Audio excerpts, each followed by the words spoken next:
যোগীঘোপাৰ পাঁচনিয়াত 533 বিঘা গোচৰণীয়া ভূমিত শীঘ্ৰেই চলিব উচ্ছেদ। পাঁচনিয়াৰ গোচৰণীয়া পথাৰত মঙলবাৰে উপস্থিত হয় জিলা আয়ুক্ত নৱদ্বীপ পাঠক। বেদখলকাৰীক এসপ্তাহৰ সময়সীমা বান্ধি দিলে জিলা প্ৰশাসনে। প্ৰশাসনৰ নিৰ্দেশৰ পিছতেই ঘৰ ভাঙি টালি টোপোলা বান্ধিছে একাংশ সন্দেহজনক বেদখলকাৰীয়ে।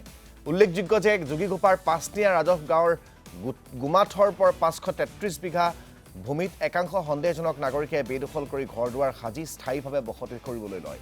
ইয়াৰ ফলত শংকিত হৈ পৰে পাৰ্শ্বৱৰ্তী অঞ্চলত বসতি কৰা খিলঞ্জীয়া লোকসকল। ৰাজ্যত চলি থকা উচ্ছেদ অভিযানৰ সময়তে পাঁচনিয়াত গোচৰণীয়া পথাৰৰ উচ্ছেদৰ বাবে সাজু হৈছে জিলা প্ৰশাসন।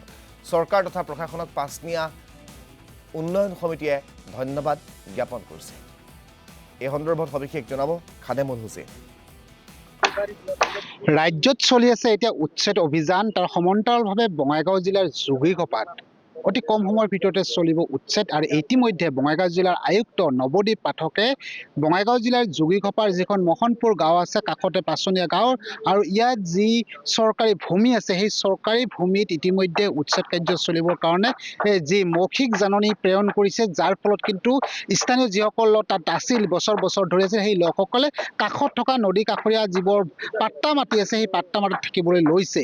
আৰু বিশেষকৈ এই মুহূৰ্তত এটা কথা উল্লেখ কৰিব লাগিব যে চৰকাৰখনৰ যি উচ্ছেদ অভিযান তাৰ সমান্তৰালভাৱে কিন্তু ক'ব লাগিব যে যিসকল খহনীয়াগ্ৰস্ত লোক আছে সেই লোকসকল কিন্তু বছৰ বছৰ ধৰি এই চৰকাৰী ভূমিত থাকিবলৈ লৈছিল। আৰু বিশেষকৈ ক'বলৈ আমি পূৰ্বতে বাতৰি সম্প্ৰচাৰ কৰিছিলোঁ এই স্থানত কি ধৰণে বিশেষকৈ বৰপেটা জিলাকে আদি কৰি বিভিন্ন জিলাৰ লোকসকল আহি থাকিবলৈ লৈছিল। পিছৰ অৱস্থাত যেতিয়া এই ধৰণৰ উচ্ছেদ কাৰ্য ৰাজ্যত চলিল আৰু তাৰপিছত দেখিবলৈ পোৱা গৈছে সেই লোকসকল কিন্তু ইয়াৰ পৰা আজি তাৰিখত নাই, গুচি গৈছে।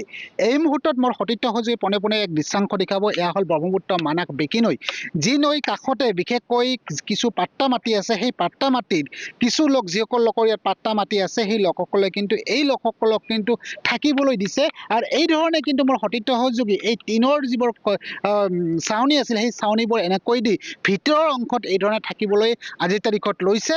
কাৰণ জিলা আয়ুক্ত বিশেষকৈ নৱদ্বীপ পাঠকে ইতিমধ্যে জাননী প্ৰেৰণ কৰিছে, 7 দিনৰ সময়সীমা দিছে। মাত্ৰ মাজত কেইটামান ঘণ্টা আছে, তাৰ পিছতে যে ইয়াত উচ্ছেদ চলিব, বুলডোজাৰ চলিব, সেয়াও কিন্তু এক প্ৰকাৰ খাটাং।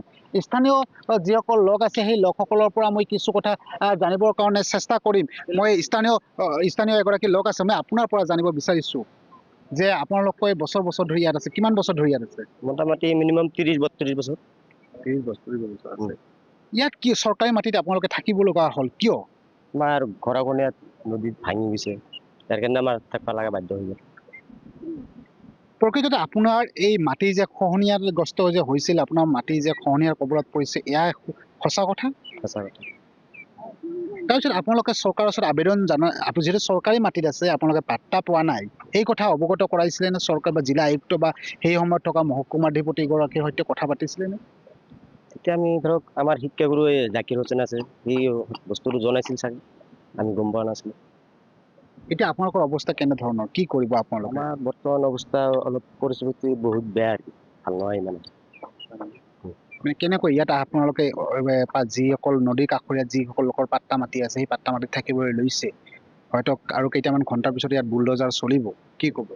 এতিয়া 2 দিন মূৰত বোলে আৰু বুলডোজাৰ চলিব বুলি শুনা পাইছোঁ। গাঁৱৰ মানুহৰ মুখৰ পৰা শুনা পাইছোঁ। কেনেকৈ কি হ'ব, পৰিৱেশ কেনেকুৱা ধৰণৰ হ'ব? আপোনালোকৰ নিজে ঘৰ বাৰী চাৰিব না চৰকাৰৰ বুলডোজাৰ চলিবলৈ দিব না আগতে চৰকাৰে নিজে উভতি যাব লাগিব কাৰণ মাটিখন খালী কৰি দিব? আগতে যাওঁটো বেছি ভাল হয়, বুলডোজাৰ নচলাৰ আগতে যাওঁটো বেছি ভাল হয়। তাৰে মাজত আমাৰ যোগীঘোপা উপায়ুক্তক আমি এটা অনুৰোধ কৰোঁ যে আপোনালোকে এইখিনি বস্তু অলপ নিজে খাদেমুল, আপোনাক আমি এই মুহূৰ্তত ধন্যবাদ জ্ঞাপন কৰিছোঁ।